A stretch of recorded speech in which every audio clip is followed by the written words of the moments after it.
Daripada dibiarkan polos begitu saja, saya mencoba menambahkan tanaman hidup ke dalam box kulkas ini.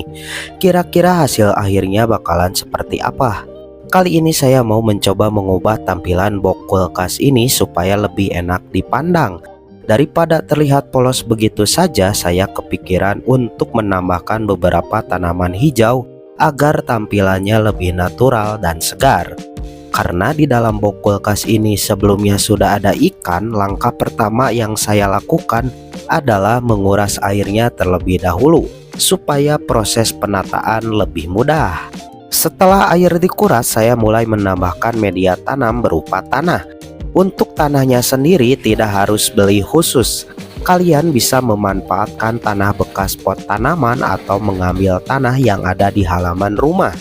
Setelah lapisan tanah dirasa cukup, saya lanjut menambahkan pasir malang merah di bagian atasnya. Fungsi pasir ini cukup penting, yaitu untuk menahan tanah agar tidak mudah mengambang atau membuat air menjadi keruh saat nanti diisi air kembali. Kalau media tanam sudah siap, saatnya masuk ke bagian yang paling seru, yaitu menanam tanaman. Tanaman yang saya pilih kali ini adalah Kabomba Green. Selain tampilannya cukup menarik, tanaman ini juga terkenal mudah dirawat, sehingga cocok untuk pemula yang ingin mencoba membuat mini pond sederhana seperti ini. Proses penanamannya saya lakukan secara perlahan agar posisi tanaman tetap rapi dan tidak mudah lepas saat nanti terkena aliran air. Nah, setelah semua tanaman selesai ditanam, langkah berikutnya adalah mengisi air kembali ke dalam box kulkas. Di bagian ini saya menggunakan alas plastik sebagai penahan aliran air.